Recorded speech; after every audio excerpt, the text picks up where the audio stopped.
In the gilded midnight glow of Prague State Opera, a diva's triumphant aria ends in collapse. A single red rose pressed to her lips, cyanide on the thorns. The bartered bride becomes a funeral march. Hercule Poirot, with his unerring gray cells, unravels a symphony of jealousy, anonymous threats, forged poisons, and a masked phantom in the flies. As suspects, count, conductor, understudy, close ranks in velvet shadows, one killer hides among the applause. Will Poirot silence the final deadly cadence before the curtain rises again? The truth blooms where music meets murder. Chapter 1. The Invitation. Hercule Poirot replaced the silver coffee pot with the exactitude that characterized all his movements, and regarded the post with the mild anticipation of a man who expects little and is seldom disappointed. The morning mail lay in a neat pile upon the lacquered tray. 2 bills, a circular from a gentleman's outfitter in the Rue de Rivoli, and 1 envelope of heavy cream stock that stood apart like a swan among ducks. He slit it with the ivory paper knife, noting the embossed crest, a stylized phoenix rising from a lyre, and the address written in a hand both elegant and impatient. The card within was bordered in gold. Prague State Opera Private Gala Performance, The Bartered Bride. Midnight, 14th of October. Box 5, reserved compliments of Count Václav Karel. A postscript in the same ink but smaller script had been added beneath. Your presence is requested in a matter where discretion may prove more valuable than applause. A life, perhaps, depends upon it. Poirot's eyebrows ascended a precise millimeter. He turned the card over. The reverse was blank. No crest, no monogram, no further clue. He laid it beside his cup and considered it while the coffee cooled. Prague. The name evoked spires pricking a pewter sky, the smell of coal smoke and roasted chestnuts, the Vltava sliding beneath bridges older than nations. He had not visited since the affair of the diplomat's wife and the forged miniature. 23 years. Or was it 24? Time, like a careless concierge, mislaid the keys to memory. He rose, crossed to the window, and looked down upon the orderly traffic of the Avenue Louise. Brussels in October was all damp leaves and premature twilight. Prague would be colder, sharper, more theatrical. A midnight opera suggested masks, both literal and figurative. The phrase, "a matter of life and death," was, in his experience, employed 9 times out of 10 by persons who mistook melodrama for urgency. The 10th time, however, justified the journey. Poirot returned to the table and rang the small enameled bell. George, his valet, appeared with the silent efficiency of well-trained machinery. "George, we depart for Prague tomorrow. The afternoon express to Vienna, thence the connection. Pack the gray overcoat with the astrakhan collar, the muffler of vicuña, and the leather case. You know the one." "Very good, sir." George hesitated. "Will the revolver be required?" Poirot's mustache twitched in what might have been amusement. "Let us hope, my friend, that the little gray cells will suffice. Still, one does not refuse an old companion his holiday." Alone again, Poirot took up the invitation and studied the crest more closely. The phoenix, he noted, clutched in one talon a quill pen, and in the other a broken chain. Symbolism. Always symbolism. The Count Václav Karel, he searched the recesses of memory, was a name attached to vast estates in Bohemia, a fortune derived from sugar and from mines, and a reputation for collecting beautiful objects, paintings, porcelain, and, it was whispered, sopranos. The telephone upon the desk shrilled. Poirot lifted the receiver. "Hallo?" A woman's voice, low, hurried, accented. "Monsieur Poirot, you do not know me. You must not come to Prague. It is dangerous, for her, for everyone." A pause, then, almost inaudible. "The rose is poisoned." Chapter 2. The House of Echoes. The train from Vienna deposited Hercule Poirot upon the platform of Prague's Hlavní nádraží, precisely at 21 minutes past 7 in the evening. A porter in a green baize apron relieved him of the valise. The leather case Poirot retained. Outside, the air struck like chilled steel. Gas lamps along the Wilsonova Boulevard flickered in a wind that carried the scent of coal, river water, and something sweeter. Burnt sugar from a nearby stall where a vendor twisted pale strands of candy floss around paper cones. A motor car waited, its chauffeur muffled to the eyes in a woolen scarf. The man touched his cap. "Pom Poirot? Count Karl sends his compliments and the vehicle. The Opera House, if it pleases you." Poirot inclined his head and climbed in. The car purred through streets where Baroque facades leaned together like conspirators. He noted the posters plastered upon every hoarding. The Bartered Bride. Midnight Gala. Elena Novakova in her triumphant return. The diva's face, enlarged to heroic proportions, gazed down with the serene arrogance of a Byzantine Madonna. At the State Opera, the portico blazed. Torches in iron sconces flanked the entrance. Footmen in powder blue livery stood at attention. Poirot surrendered his coat and hat, retaining only the leather case, which he tucked beneath his arm, like a missile. A liveried usher conducted him through corridors paneled in dark walnut, past glass cases displaying costumes of velvet and tarnished gold. Somewhere, a violin practiced scales with the persistence of a dripping tap. Box 5 was situated upon the first tier, stage left. Crimson damask curtains framed the aperture. Within, 4 gilt chairs were arranged in a gentle arc. A silver bucket upon a tripod held a single bottle of Veuve Clicquot and 2 crystal flutes. A card rested against the bucket. "Welcome, Monsieur Poirot. May the music speak what words dare not." V.K. Poirot seated himself in the foremost chair and surveyed the auditorium. The house was already 3/4 full, though the performance would not commence for another 3 hours.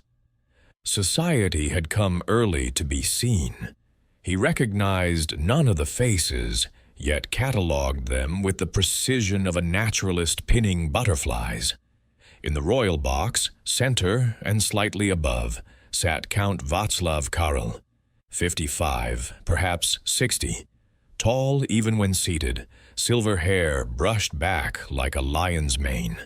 His evening dress was impeccable, the white tie a fraction wider than fashion dictated, an affectation, Poirot decided, rather than ignorance. Beside him, a woman of perhaps 35, dark, slender, jewels, flashing at throat and wrist. The Countess, presumably. Her gaze swept the house with the cool appraisal of one who has long since ceased to be impressed. In the parterre, Herr Ludwig Brandt held court among a cluster of German journalists. The impresario's monocle glinted each time he laughed, which was often and loudly. His companion, a younger man with the pale intensity of a seminarian, took shorthand in a notebook. Poirot's attention shifted to the stage. Workmen in shirt sleeves adjusted the scenery. A village square, painted flats of timbered houses, a maypole garlanded with paper roses. The orchestra pit yawned empty, save for a solitary cellist sawing mournfully at a Bach suite. Above, in the flies, ropes creaked. A canvas sky descended, then ascended again, manipulated by invisible hands. A slight sound behind him. Poirot turned. A girl had entered the box, 19, perhaps 20, English by the cut of her gown and the fairness of her hair.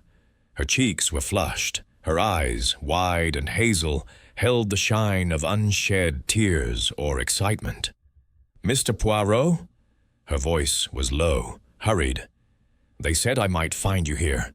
I'm Daphne Gray, understudy to Madame Novakova. I must speak with you before the performance." Poirot rose and inclined his head. "Mademoiselle, you have the advantage of me. Pray be seated." She perched upon the edge of a chair as though ready for instant flight. "It's about the letters, the ones Elena has been receiving, threats, horrible things. She laughs them off, says they are the price of fame, but I've seen her hands shake when she thinks no one is watching. Describe these letters. Typed on cheap paper, no signature, always the same. Your voice will be silenced before the Prague spring. Sometimes a line from the opera. The bride is bartered, the song is sold. Last week, someone left a black feather in her dressing room. Yesterday, her voice caught. Yesterday, a single red rose, thorns intact, wrapped in sheet music. The music was torn, as though in rage. Poirot's mustache bristled with interest. "And this rose, where is it now?" "Elena threw it into the fire, said it was nonsense, but I kept the paper." From her reticule, she produced a folded scrap. Poirot took it carefully. It was, indeed, music paper, watermarked, the staves printed in faded brown, a fragment of Smetana's Vltava, the famous theme, but annotated in red ink. For E.N., the final cadence. The handwriting was small, crabbed, unmistakably masculine. "You are wise, mademoiselle. This may prove significant." He slipped the paper into his waistcoat pocket. "Tell me, who has access to Madame's dressing room?" "Everyone and no one. The stage door is guarded, but during rehearsals—" She broke off as the door opened again. This time it was Dr. Miloš Hruby, a spare man in his 40s with the stoop of one who spends too much time over microscopes. His evening clothes hung loosely. His tie was slightly askew. He carried a small black bag. "Miss Gray," he said in careful English, "Madame requests her throat spray, and you, sir," his gaze fixed upon Poirot, "are the Belgian detective. The Count mentioned you might attend. I am physician to the company. Madame suffers from nervous laryngitis, a delicate throat, a delicate temperament." Poirot acknowledged the introduction with a bow. "One understands, doctor. The instrument must be preserved." Ruby's mouth twisted. "Preserved, yes, though some would say overindulged, if you will excuse me." He handed the girl a small blue bottle and departed as silently as he had come. Daphne Gray rose. "I must change. The understudies watch from the wings tonight. If anything should happen—" She left the sentence unfinished and slipped away. Poirot returned to his chair. The house lights dimmed for the orchestra's arrival. Musicians filed in, tuning with the discordance of an aviary at dawn. The conductor, Maestro Janek, appeared last. He was younger than Poirot expected, barely 40, lean, dark, with the hollow cheeks of an ascetic. His evening coat was threadbare at the cuffs. His hair fell in a Byronic lock across his forehead. He raised his baton. The cacophony resolved into the opening bars of the overture to The Bartered Bride. The audience applauded politely. Poirot did not applaud. He was watching Box 5's door. It had opened a third time, admitting a figure cloaked in black velvet, face concealed by a half-mask of white porcelain. The stranger placed something upon the small table beside the champagne. Another envelope, thicker than the first, then withdrew without a word. Poirot crossed the box in 3 silent steps. The envelope was sealed with black wax, impressed by the same phoenix crest. Within, a single ticket for the performance, a pressed violet, and a card upon which was typed, "Beware the rose that blooms at midnight. The thorn is sharper than the tongue."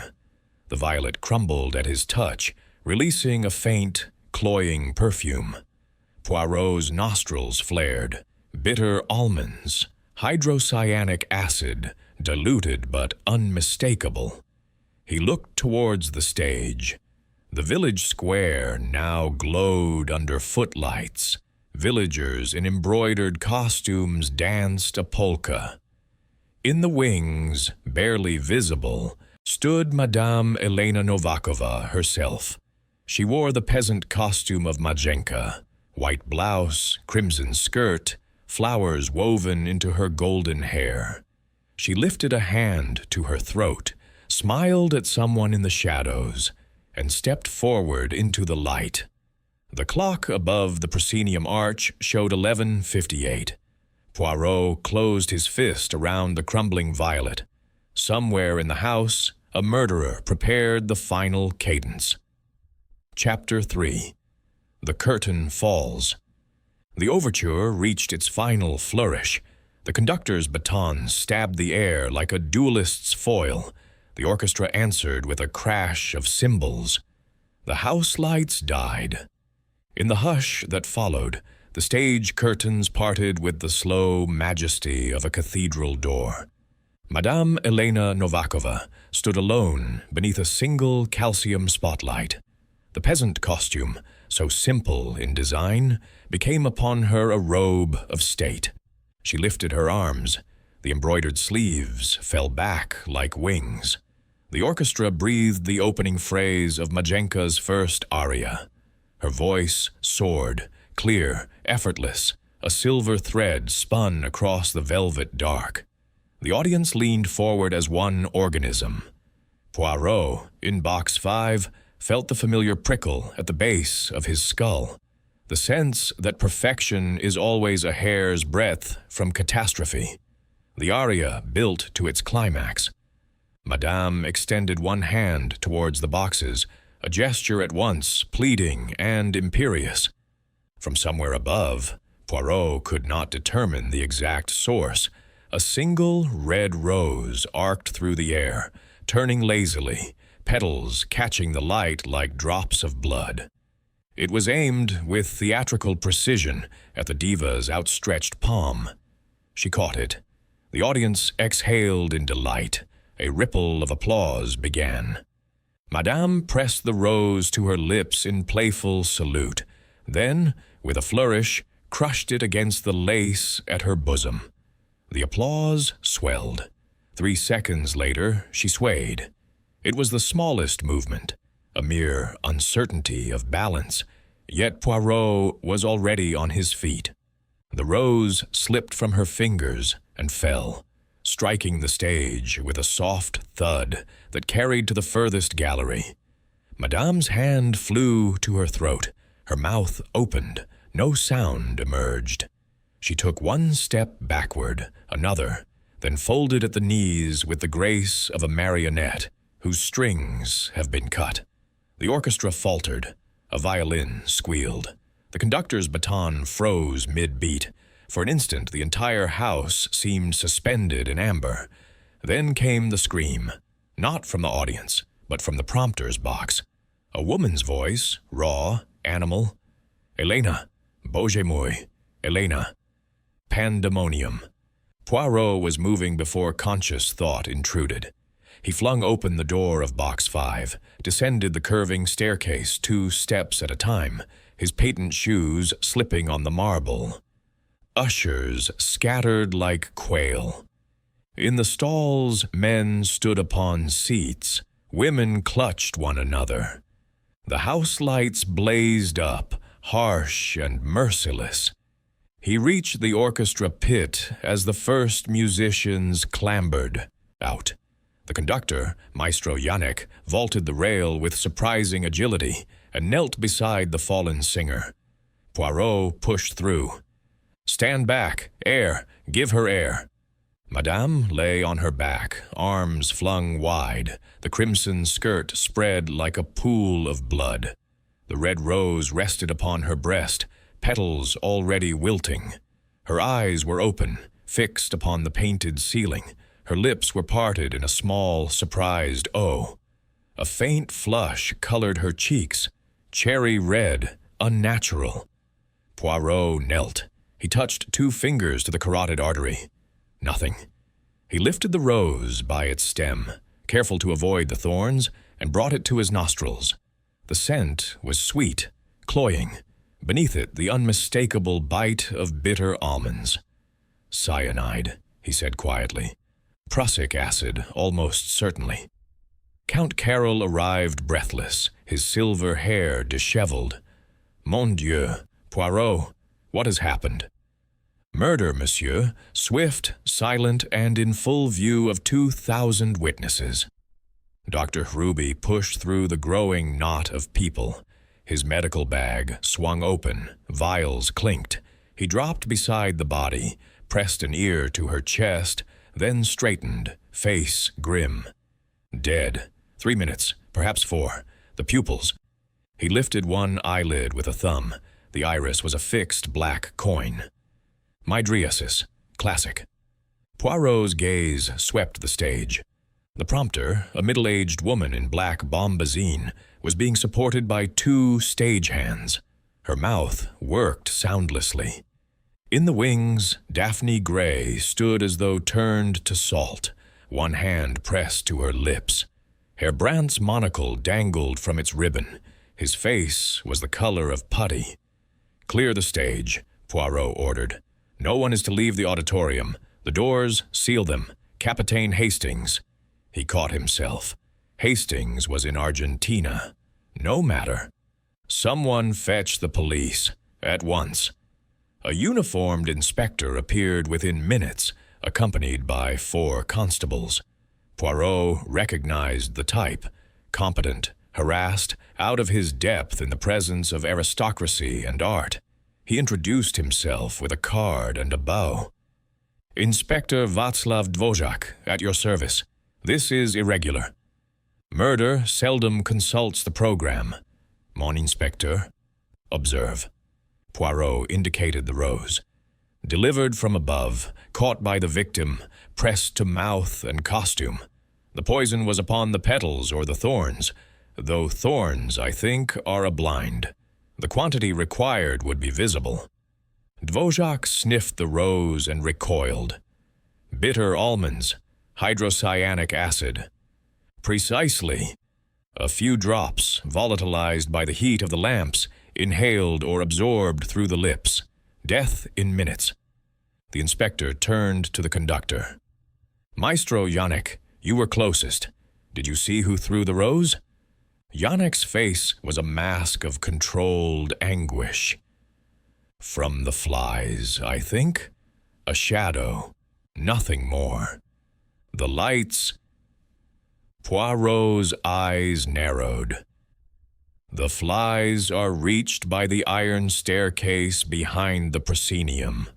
Who has access? Stagehands, electricians, the flyman. During performance, no one." Janek's voice cracked on the last word. Count Carl spoke for the first time since his arrival. The rose was intended for Box 5, a tradition. On opening nights, a single flower is tossed to the diva from the host's box. I ordered it myself, but... He gestured helplessly. "Silver paper, white ribbon. This is red, unwrapped." Poirot picked up the fallen stem. The cut was fresh, the sap still beading. "Delivered when? By whom?" A stagehand was produced, small, nervous, smelling of sweat and grease paint. "Came to the pass door at 11:45, sir. Gentleman in a cloak, mask over the lower face, gave me a crown and said, 'For Madame, from Box 5. I thought nothing of it. Happens all the time." "Describe the cloak." black velvet, hood lined in scarlet, like the phantom in the Paris stories. Poirot exchanged a glance with the inspector. And the mask? White porcelain, plain. Eyes cut out, voice muffled, couldn't say if man or woman. The orchestra pit was emptying, musicians filed out, instruments clutched like shields. Poirot noted the cellist who had played alone earlier. His bow trembled in his hand. "Inspector, the house must be searched, every box, every corridor, the cloak, the mask, above all the source of the poison. Cyanide is not purchased at the florist." Dvořák issued orders. Constables fanned out. The audience, restless in the stalls, began to murmur. Poirot returned to the body. He lifted Madame's right hand. The palm was unmarked. The fingertips, however, bore faint red stains. Petal juice, perhaps, or something more sinister. Dr. Ruby knelt opposite. She was in perfect health at rehearsal this afternoon, voice like a bell. I gave her a tonic, iron and arsenic, standard for singers. Arsenic? Poirot's tone was sharp. Minute doses, builds the blood, perfectly safe. Poirot released the hand. We shall see. He stood and surveyed the stage. The village square looked suddenly tawdry under the work lights, painted canvas, chalk dust, the smell of sighs and fear. In the wings, Daphne Gray was being sick into a bucket. Maestro Yannick stared at the body as though memorizing it for a requiem. Count Karl touched Poirot's sleeve. "My box. Come. There is champagne untouched, and privacy. We must speak." Poirot allowed himself to be led. As they passed beneath the proscenium arch, he glanced up. The flies were a lattice of ropes and catwalks, lost in shadow.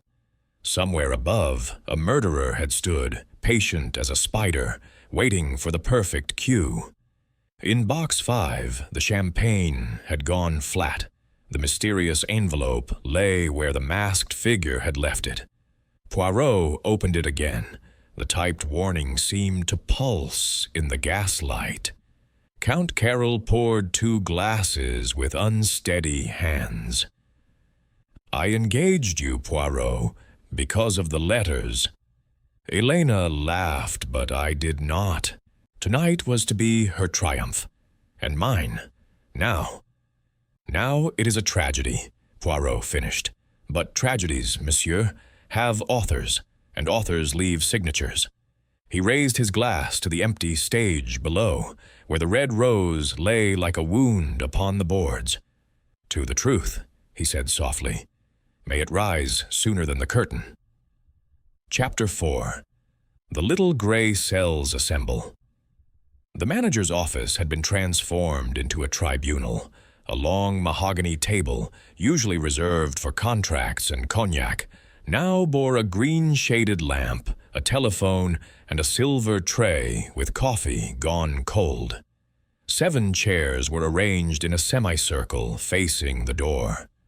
Poirot stood before them, small, immaculate, hands clasped behind his back like a schoolmaster addressing recalcitrant pupils. Inspector Dvořák had stationed a constable outside. Another guarded the stage door. The audience, after much protest, had been herded into the grand foyer under promise of statements and sandwiches. The hour was 2:30. Prague beyond the windows lay hushed beneath a thin drizzle. Poirot waited until the last chair was occupied.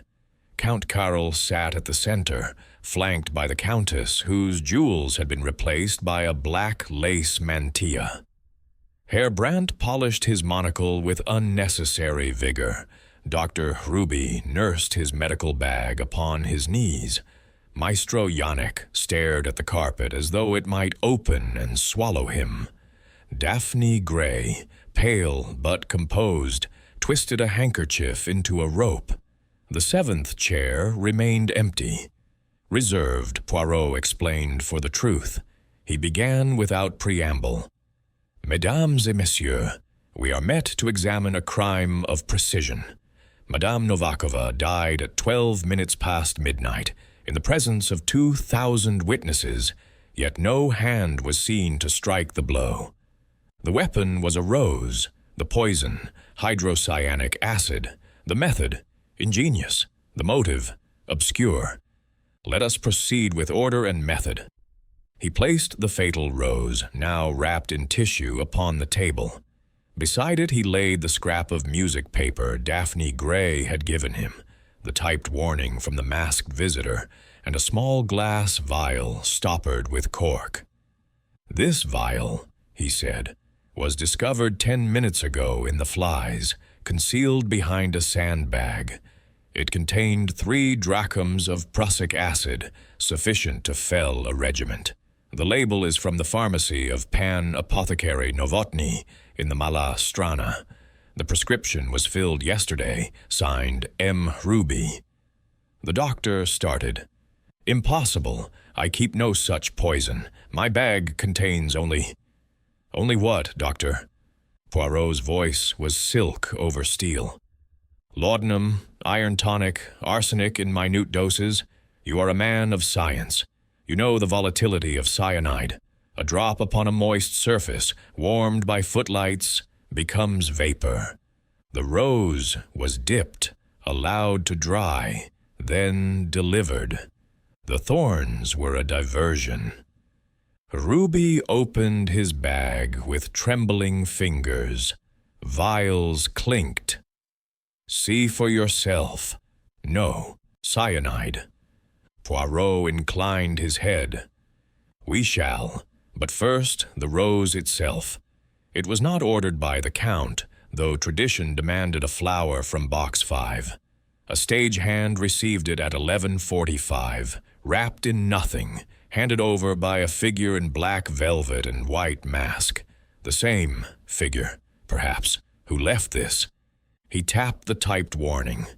Count Karl leaned forward. "I ordered a white rose, wrapped in silver paper, white ribbon. It was to be presented by my own hand during the interval. It never left the florist's box." "Yet the murderer knew the tradition," Poirot mused. "Knew also that Madame would catch the flower, press it to her lips, crush it to her heart. A gesture rehearsed 100 times. The audience expected it. She obliged."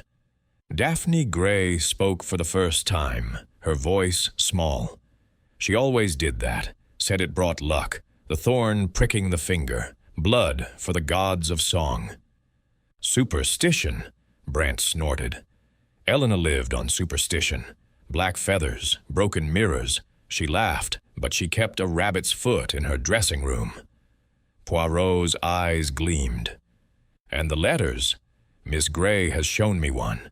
Your voice will be silenced before the Prague Spring, typed upon cheap paper, posted in Prague, Vienna, even Bayreuth. Herr Brandt, you wished Madame for the festival next summer. She refused?" Brandt's monocle flashed. "Artistically, yes. She demanded the Götterdämmerung Brünnhilde. Her voice is lyric, not dramatic. I offered Fidelio. She threw the score at my head." "Yet you remained friends?" "Professionally. One does not burn bridges in opera. One merely raises the toll." Maestro Janek stirred. "Elena was difficult. She changed tempi, ignored markings. 3 nights ago she struck me across the face in front of the orchestra. Said my beat was the pulse of a dying ox." The Countess spoke, her voice cool as the Vltava in winter. "My husband admired her talent, nothing more. The liaison ended 2 years ago, amicably. Elena kept the emerald parure. Václav kept his dignity." Count Karol flushed. "Elena was ambitious. She wished a title, a palace. I offered neither. The emeralds were compensation." Poirot nodded. "We have, then, motives in abundance. Professional jealousy, wounded pride, rejected love, fear of exposure. But motive without opportunity is mere vapor. Let us examine opportunity." He produced a plan of the opera house, drawn in ink upon heavy paper. The rose was thrown from the flies above stage left. Access is by the iron staircase here. He indicated a spiral marked in red.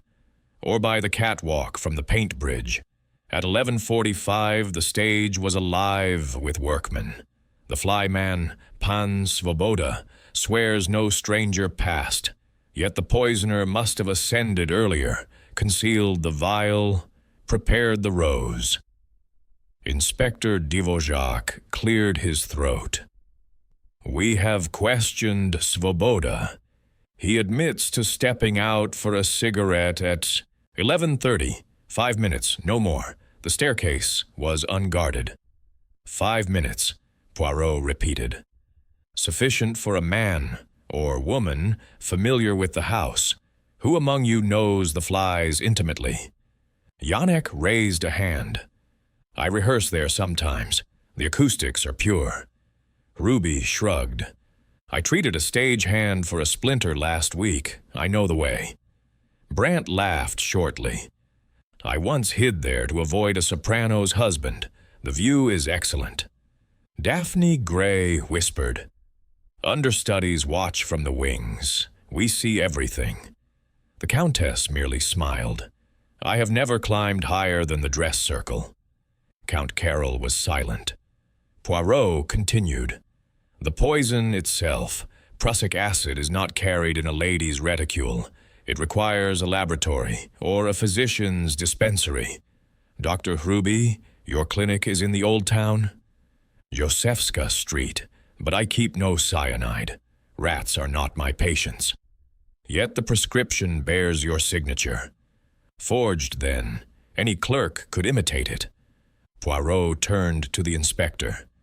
The apothecary, have him brought, and the stagehand who received the rose. We must trace the cloak, the mask. Dvořák nodded to the constable. The door closed behind him. Poirot addressed the room. One more matter. The sheet music used to wrap the earlier rose, the one Miss Gray preserved. It is from Vltava, annotated in red ink, for EN, the final cadence. The hand is small, crabbed. Maestro Janek, your scores are marked thus? Janek hesitated. I use red for emphasis, but half the orchestra copies me. Yet this fragment was torn, as though in rage, and the ink is fresh. Janek's fingers drummed upon his knee. Elena mocked my annotations, said they cluttered the page like cobwebs. Poirot gathered the exhibits. Enough for tonight. Inspector, these persons will remain within the opera house until morning. Separate rooms, guarded. The vial, the rose, the papers, sealed and labeled. At dawn we search dressing rooms, the orchestra pit, the cellars. Somewhere the cloak and mask await us. And the murderer, perhaps, grows careless. He bowed. Rest if you can. The little gray cells work best in silence.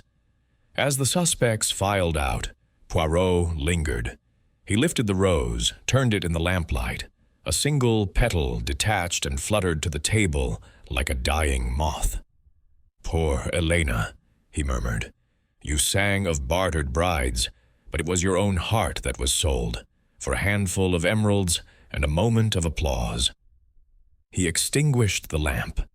In the darkness, the opera house breathed around him, vast, secretive, waiting for the next act. Chapter 5.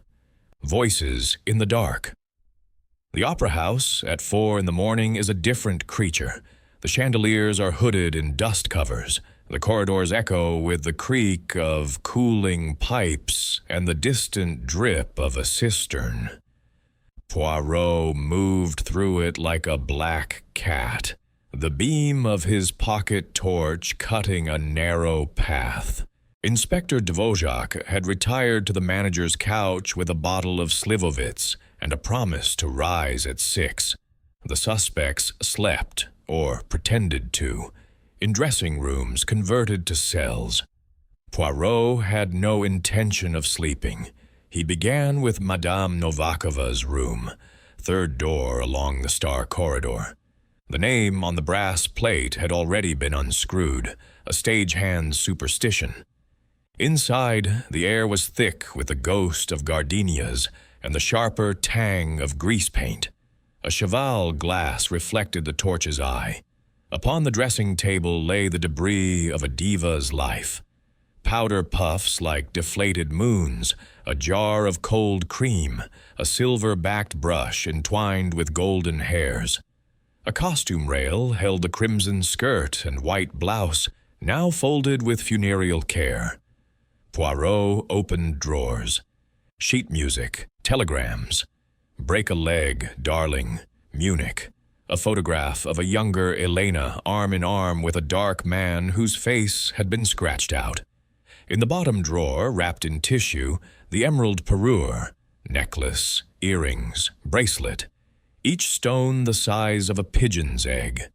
He lifted the necklace. The clasp was broken, repaired with a twist of gold wire. A hurried job. He replaced it and moved to the mirror.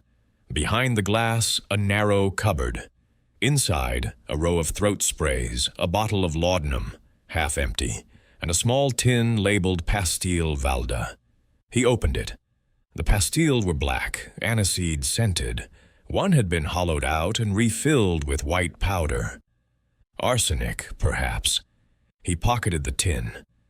The corridor outside was silent. He locked the door with the master key, borrowed from the night watchman, and proceeded to the next room. Maestro Yannick's. The conductor's lair was Spartan.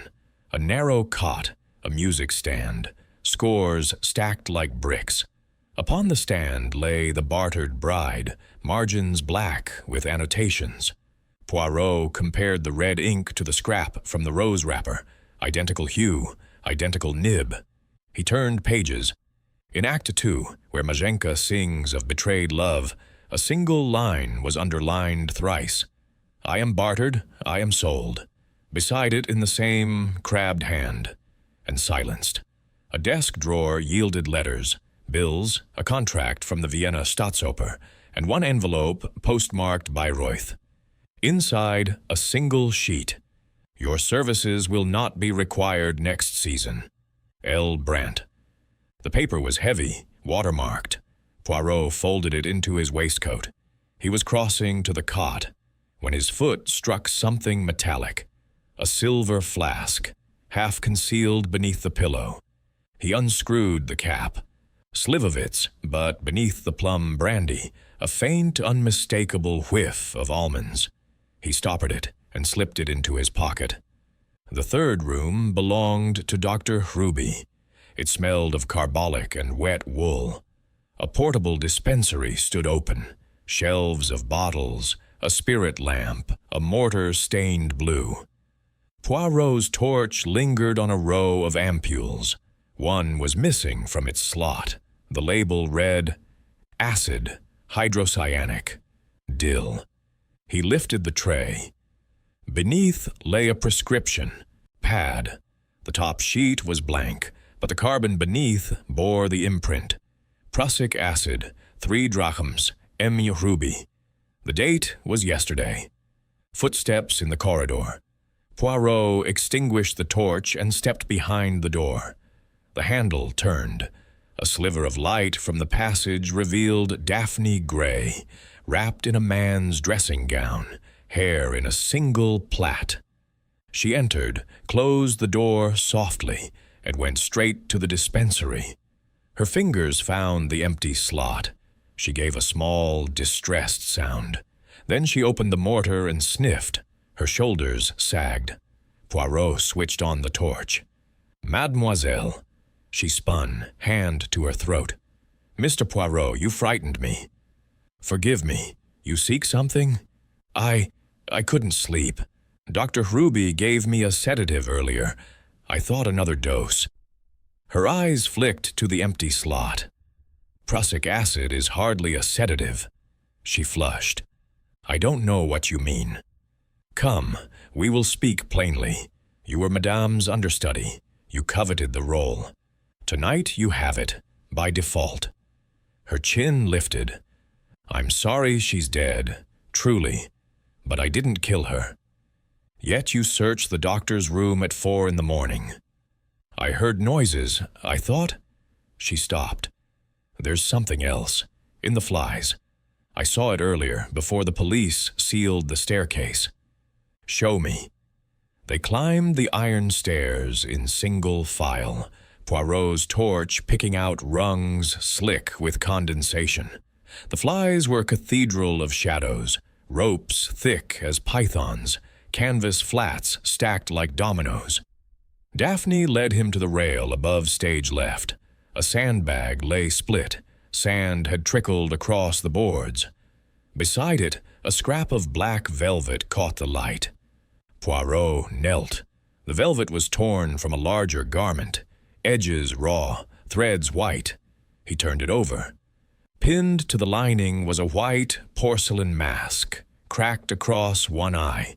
The inner surface bore grease paint smudges and a single golden hair.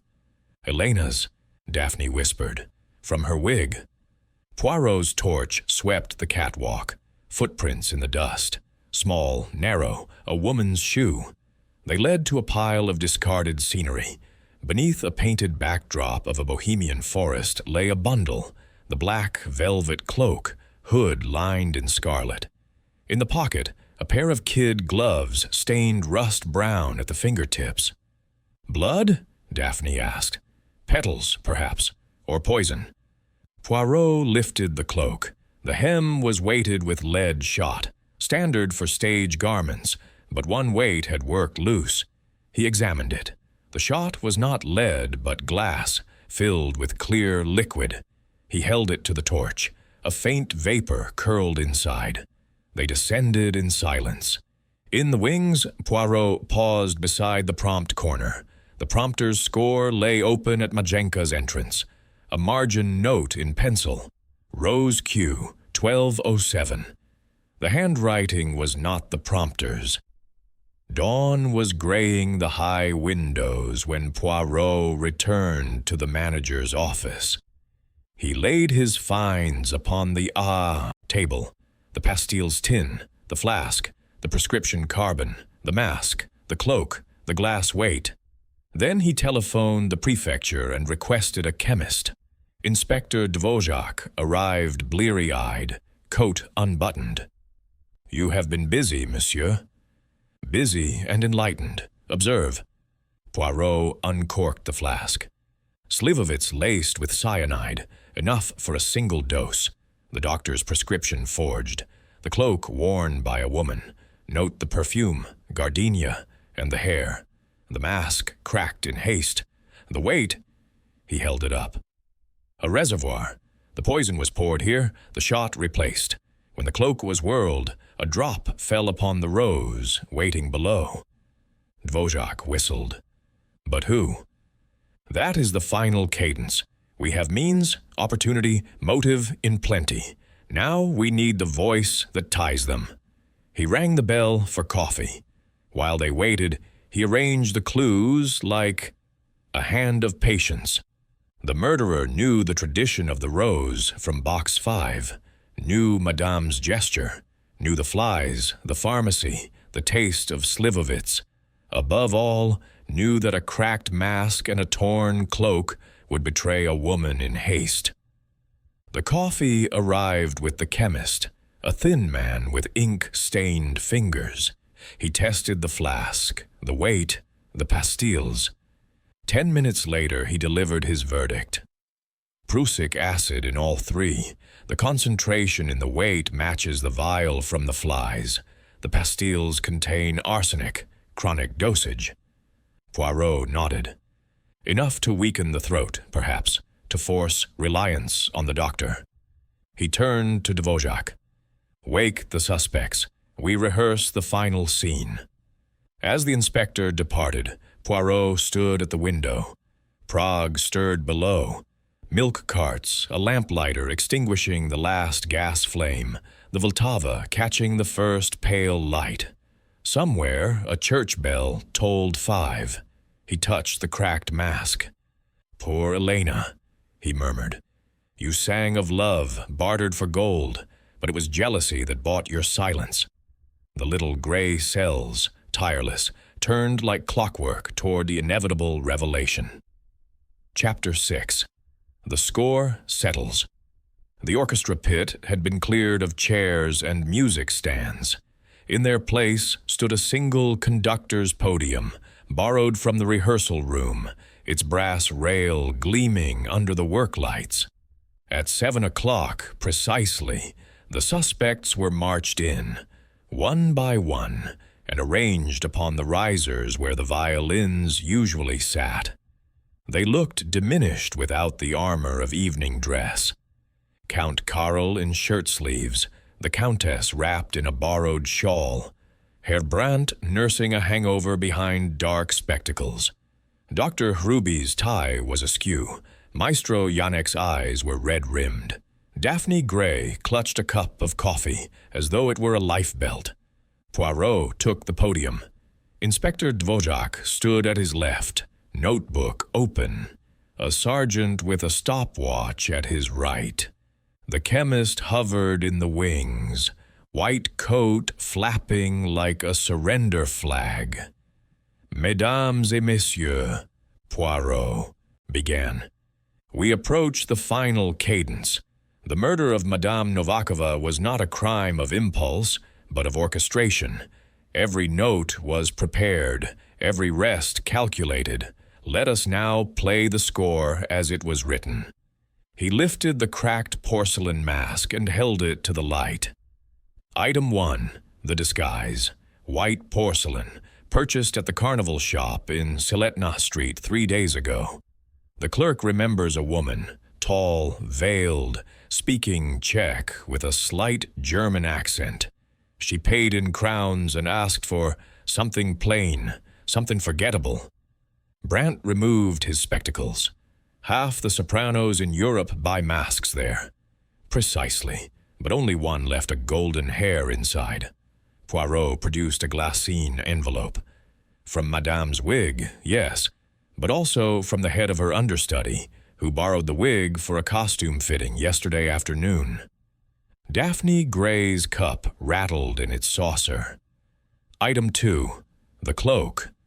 Poirot unfurled the black velvet across the podium. Made in the opera's own wardrobe 6 years ago for Don Giovanni. The scarlet lining is unique, dyed with cochineal and logwood. The hemweights are glass, not lead. One was replaced with a reservoir containing prussic acid. The wardrobe mistress confirms that Miss Gray signed for the cloak on Tuesday, ostensibly to study the Commendatore's entrance. I was curious about the blocking, the girl stammered. Item 3, the poison. Poirot set the glass weight beside the vial from the flies. The chemist has matched the batch to the dispensary of Dr. Hruby. The prescription was forged, but the handwriting upon the label is not the doctor's. Observe. He laid the carbon imprint beside a sample taken from Maestro Janek's score. The slant, the pressure, the distinctive loop on the awai, identical. Janek's hands clenched upon the rail. Item 4, the rose itself. Poirot produced the fatal bloom, now sealed in a glass tube. Purchased at the flower market at 6 o'clock yesterday evening. The vendor remembers a woman in a dark coat, hood up, who asked for the reddest rose you have, and mind the thorns. She paid with a 10-crown note and left no change. Count Carroll stirred. That could be anyone. Anyone with access to the stage door at 11:45, yes. The stagehand who received the rose has identified Miss Gray from a photograph. He remembers her voice, soft, English, apologetic. She told him the flower was a surprise from Box 5. Daphne Gray set down her cup. This is absurd. I was in the wings the entire time. Were you? Poirot's voice was gentle. Let us reconstruct. At 11:30, the flyman steps out for a cigarette. 5 minutes. You ascend the iron staircase in the cloak and mask. You have already prepared the rose in Dr. Ruby's room, using the forged prescription. You dip the petals in the reservoir, replace the weight, descend. At 11:45, you hand the rose to the stagehand, return to the wings. The cloak and mask you hide beneath the forest backdrop. The timing is perfect. But the motive, Brandt exploded. Why should an understudy kill the star? She inherits the role. Does she? Poirot turned to Count Carrel. Monsieur, you engaged Madame Novakova for 3 performances only. After tonight, she was to leave for Vienna. Tristan und Isolde at the Staatsoper. Miss Grey was to remain here, singing soubrette parts. The triumph she craved was slipping away. The Countess spoke, voice like ice cracking. And the letters? The black feathers? Written by Miss Grey on the company typewriter, the feathers stolen from the costume shop, all to create an atmosphere of menace, to justify her nervousness, her presence in restricted areas. Dr. Ruby found his voice. The arsenic in the pastilles, my dispensary, was entered by someone with a key. You lent yours to Miss Grey last week when she complained of headaches. She returned it, but not before taking an impression in soap. Janek's whisper cut the silence. She came to me yesterday, begged me to let her sing the aria in rehearsal. I refused. Elena had forbidden it. She cried, said she would do anything. Poirot's gaze was compassionate. Anything included murder. You prepared the rose in the orchestra pit, using the flask you kept for courage. You passed it to her with a sovereign and a wink, believing it a harmless prank. When Madame collapsed, you realized the truth, but said nothing. Silence is complicity, Maestro. Janek's head dropped into his hands. Daphne Grey stood suddenly, the coffee cup shattered on the boards. You have no proof. Circumstance, all of it. Poirot produced a final exhibit, a reel of recording wire taken from the radio booth above the auditorium. The performance was broadcast to the hospitals. This captures the moment of the rose's flight. Listen. He signaled the sergeant. A gramophone needle scratched, a hiss, then the orchestra, the aria reaching its peak. A faint thud, the rose striking the stage. Then, almost lost beneath the applause, a woman's voice, breathless, triumphant. Now you'll never sing again. The voice was Daphne Grey's. She stared at the machine as though it were a serpent. Then, her knees buckled. 2 constables caught her before she fell. It was supposed to be my night, she sobbed. She had everything, voice, jewels, the Count's adoration. I had nothing but promises. I only wanted her to be ill. Hoarse for a week, 2 at most. The poison, it was meant to be a drop. Just enough. Enough to kill, Poirot finished. The dose was calculated for a throat spray, not a rose pressed to the lips. You misjudged the concentration, mademoiselle, and the heart. Inspector Dvořák snapped handcuffs upon her wrists. She did not resist. As she was led away, Poirot addressed the remainder. The orchestra is dismissed. Maestro Janek, you will face charges of accessory. Dr. Ruby, your negligence with poisons will be reviewed. The rest, go. The opera house reopens tomorrow with the marriage of Figaro. Life, unlike art, must continue. Count Carl lingered. The emeralds, I will return them to her family. A gesture, Poirot said, but the voice is silenced forever. He descended from the podium. The work lights hummed, dust motes danced in the beams like stage snow. Somewhere a janitor began to sweep the petals of the fatal rose into a dustpan. Poirot paused at the prompt corner. The score still lay open. He closed it gently, as one closes the eyes of the dead. "Requiescat in pace," he murmured, "and may the next bride be bartered only for love." Chapter 7. Encore. The inquest was held 3 days later in the paneled chamber of the Prague Municipal Court, a room more accustomed to disputes over tram fares than to the death of a prima donna. Poirot gave his evidence with the crisp economy of a man reciting a well-rehearsed aria. The coroner, a dry stick of a jurist named Dr. Kopecky, listened without expression, then delivered a verdict of willful murder against Daphne Gray, with a recommendation that Maestro Yannick be bound over for conspiracy after the fact. The newspapers printed photographs of the cracked mask and the fatal rose preserved in formaldehyde. Within a week, the Opera House sold out every seat for the marriage of Figaro, the public being what it is. Poirot took coffee with Count Carrel in the Café Slavia, beneath windows that looked across the Vltava to the castle. The Count had aged a decade in a night. The silver hair was now merely white. "You will return to Brussels?" he asked. "This afternoon. The little gray cells require familiar surroundings to digest foreign cuisine." Carrel stirred his coffee, though it needed no stirring.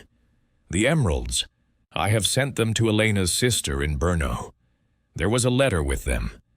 Elena wrote it years ago, to be opened only in the event of her death.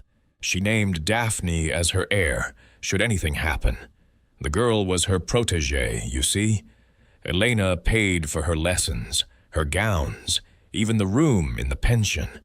She believed in her." Poirot's mustache twitched. A cruel irony. The pupil destroys the mistress to seize what was already promised. Elena foresaw jealousy, but not murder. Carrel pushed a small packet across the table. "She left this for you. Said if ever you came to Prague, you should have it." Poirot opened the packet. Inside lay a single red rose, pressed flat between sheets of wax paper, and a card in Elena's flowing hand. "For the man who hears the silence between the notes. Thank you for the truth, however bitter." He slipped the rose into his pocketbook beside the scrap of Vltava. "A keepsake," he said softly, "and a reminder that every voice, even the sweetest, casts a shadow." They parted on the Charles Bridge. Mists rose from the river. Statues of saints kept their stone vigil. Poirot walked to the station alone, the leather case swinging at his side. In the train compartment, he opened the window a finger's breadth. The air smelled of pine and coal smoke. As the spires of Prague receded, he took out the pressed rose and held it to the light. "Adieu, madame," he murmured. "Your final encore was perfect." The train gathered speed. Somewhere behind, the opera house lights dimmed for the matinee. A new soprano would sing Susanna's entrance. The audience would applaud, and the wheel would turn. But in the quiet of the compartment, Poirot heard only the echo of a voice silenced at midnight, and the faint, sweet scent of bitter almonds that no distance could quite erase.